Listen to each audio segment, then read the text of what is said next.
Welcome everybody, and thank you for taking a look at video 3 with Sue and myself. Video 3 in this series of looking at the Great Resignation, the churn that we're all experiencing at the moment in staff who are looking for perhaps other alternatives than the jobs and the careers that they have. Big changes in people's thinking and expectations. And in video 1, we started to talk about the personal choices people make and people wish to make. And in video 2, how to start to address that, Sue, right? How to begin to involve people's choices in conversations with managers that enable us to produce an atmosphere where they want to work, they want to stay, they want to be committed, because the cost of losing talented folk is pretty horrendous. And this third video is about the arena, the essential arena, increasingly essential arena of psychological safety. And we've had some interesting chats before this video, Sue, haven't you and I, on the subject. So I hope this video is very interesting to those of you watching too. So let's start off with what psychological safety is in your view, Sue, and why it's important. What are your thoughts on that? Well, if you take the work that Amy Edmondson has done around this whole topic, and there's some great TED Talks that she talks about, it's about being able to speak up without fear of judgment or recrimination. Right. And it is a feeling, and I think it can only really come to light when we think about when we have felt psychologically unsafe. And there's plenty of examples that we were talking about earlier on when we have felt psychologically unsafe. But one that I think irrelevant of the government of the time, but the whole element of the Downing Street parties. Yeah. And the fact that there must have been some people that were thinking this isn't the right thing to do. With all this going on, this isn't the right thing to do. But what stopped them from speaking up? And if they did speak up, what happened as a result? So therefore, will I speak up again if my voice is not heard? Sure. Or did they not speak up because it was career limiting? Sure. There's lots of reasons, but it's that what stops us from speaking up, I think, is the key ingredient here. And I think that's very powerful. That's very, very succinct. That we want all of our staff to be able to speak up about what is happening, to disclose true facts, true data. And there are many, many examples. Ronald Reagan was a classic example of a Star Wars program that on the month before it was due to be demonstrated to him, he was finally informed there wasn't a chance of it working. And they'd known that for 3 years, but they had fed up the data all the way up the chain in the affirmative, because that's what the president wanted to hear. So staff weren't speaking up. The space shuttle was another one, interestingly, and very sad one. The space shuttle that exploded.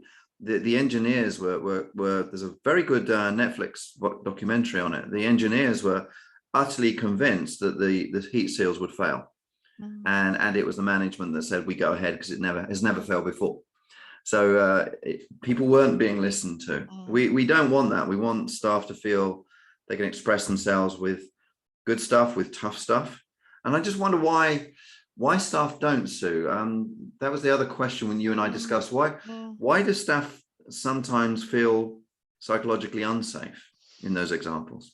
Well, I think you could look at it in 3 different ways. One is it could be the situation. So take all the examples we've given.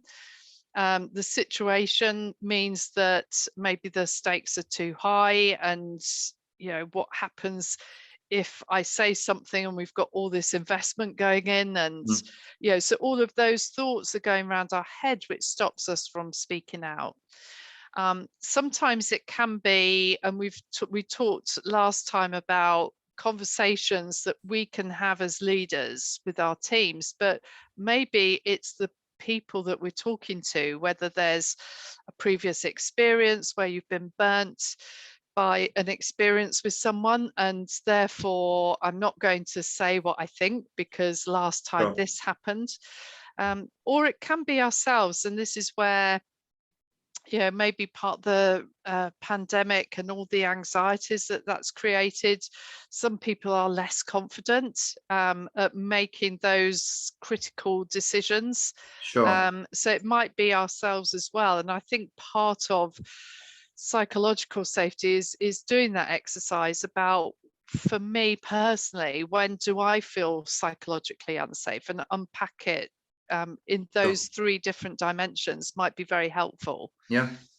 And we did discuss prior to sitting down together now, the experience we both had, and I would certainly have it even last week, again, it was an international business, and a curious slant on the psychological safety was that the managers felt very cautious about confronting staff on poor performance issues, didn't know how to do it, and were worried about causing a scene, causing an upset, saying it the wrong way, not quite knowing how to say it, and therefore not saying it.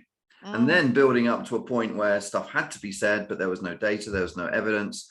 The person was surprised and should have been, you should have told me earlier, and a bit of a mess. So psychological safety by the manager able to tell the truth in a constructive way with people right from the outset is part of the whole psychological safety we need to establish, right? And you've nailed it. With less confident, I've seen many managers, leaders not quite confident enough to deal with issues that are tough. Let's be straight about it. And that's part of it. Yeah, and I think this links into the previous conversation we had about having those conversations. So when things aren't quite right at the outset, either we haven't got time, so we'll let it go, but then that fall in standards or expectations isn't addressed, and then it gets bigger and bigger and bigger, and then it gets into, well, I can't say anything now because I've let it go, and they're going to tell me. So I think it goes back to that idea of having conversations, thinking about those opportunities for each conversation, using feedback in a way that is constructive when it's not right, but also when they have done things really well. It's a balance, isn't it? And absolutely. But not just saying you did a great, you ran a great project. Well, what was it specifically? Sure. And then and that, it does, and that, yeah. Sorry, no, I was just completely agreeing with you. It does get down to psychological safety is about people being truthful with each other in a constructive way early, and not allowing situations to build that you get a sense about. Our gut feels are quite accurate most of the time, and something's not quite going right. Or you're saying that as you said in the previous video, Sue, there's this intent to have a constructive conversation with a good outcome, a deal-breaking conversation is very paramount, which gets us onto the next point about, so what are the key ingredients that managers need to have to establish this atmosphere, not just for themselves, which is important, but also for all of the staff, for all of the team, so everybody at every level feels they can tell the truth, they can disclose, they can constructively discuss. What are the ingredients that need to be introduced? So it is a really good question, and I think you can look at it on 2 levels. So we talked last time about the individual and having open and honest conversations. I think where we extend into teams, there's it goes back to that honesty that I think leaders don't have all the answers. They can ask great questions to pull it out, or say, look, we're leading on a piece of work none of us have done before. I'm really relying on you to bring your brains to this. So giving permission, I think, is a really important part of it. But also how we celebrate or learn from when things go wrong. So rather than finding the culprit, it's there is a really good example of where we celebrate success. There's a law firm that is winning lots of awards at the minute about, and one of the things they do is every month they each person in the team talks about something that hasn't gone right. Right. And they gave an example of, I said I was sending out this sensitive document, but I pressed the button and realized I copied someone in that shouldn't Oh see my it. goodness, no. So that could be, almost like a performance, Yeah, a disciplinary, but the sure, way sure, that they create that environment, and now all of them double check before they sure, send off documents. So it's made that difference, but that person isn't judged as a result of it. They're not sure. seen as a bad performer because they've shown that they've learned from it. Mm, So I think how we talk about failure, how we learn from it, but also I think in a hybrid setting as well, managers need to be really conscious about, maybe they're in meetings where half the team are in the office, half the team are online, and using things like round robin discussion so everyone has a say, because part of psychological safety isn't necessarily that all my views get taken on, but it's my voice has been heard and I've been able to express my view or sure, being given the opportunity. So sure. I think there's lots of little techniques that managers can do to increase that psychological safety. And I think, yes, and I think your have the conversation early is so powerful. Mm, There's some research that, and this is definitely anecdotal stuff for me, but there also was some research that the vast majority of what might be seen as poor performance to start with, such as sending the wrong email in a law firm, mm. um, there are really good reasons why it happens. People aren't deliberately making mistakes and generally No. are not lazy. They're generally diligent. So the conversation itself finds out maybe there's home pressures, maybe there's technical issues, maybe there's a number of issues. And then the managers and the team member are pleased to work out a solution, and away we go. There never really was an issue. It was just a Mm, glitch in life, but it can become an issue in the mind of the manager who can't have the conversation, then get buried and then come out later. And of course, that's totally contrary to psychological safety for everybody. So mm, you mentioned honesty too. And then that I was just going to say, as you said, it reminds me of the study by Coutts and Posner, which is over 30 years now, mm, 15 different cultures, a survey of what the best managers exhibit. And number one, every time in every culture over 30 years is honesty.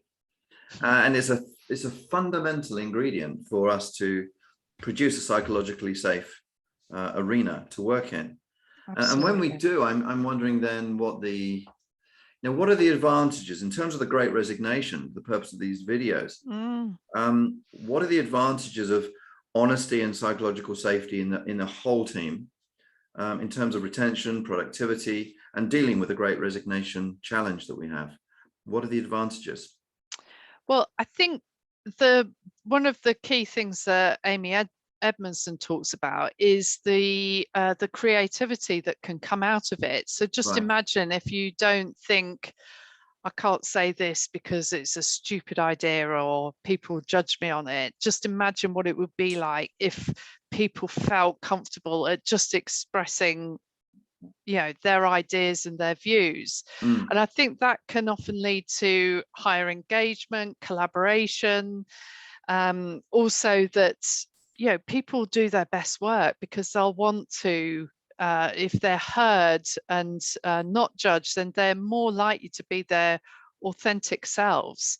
I think the danger is, and we can turn it round and say, what happens if people don't feel psychologically safe? We can be defensive, we cover our own turf, we can create cliques in the team. So yeah, I'm yeah, only going to talk to the people that I feel safe talking to, rather than just saying, sure. yeah, this is who I am. So Sure. I think that sense of belonging, and which is a fundamental part of human nature. We want to belong, we want to feel we have a place in our Mm. tribe, in our group, in our team, and that team can be you and your manager as well. Sure. It's not necessarily always the, big groups. Yep.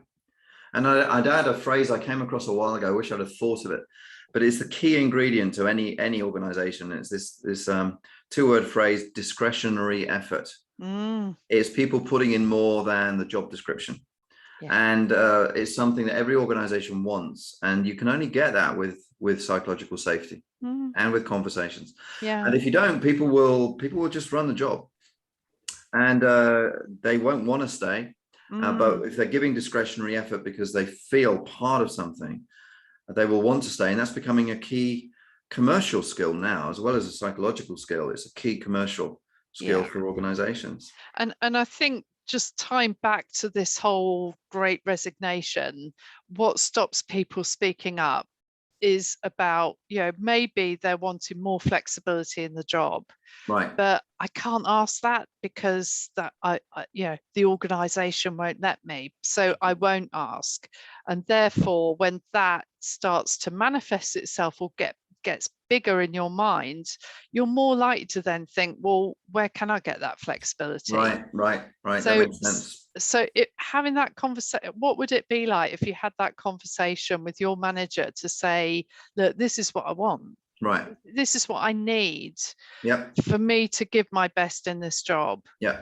Absolutely. And the manager then listening, and maybe they won't be able to do it, but they've been heard.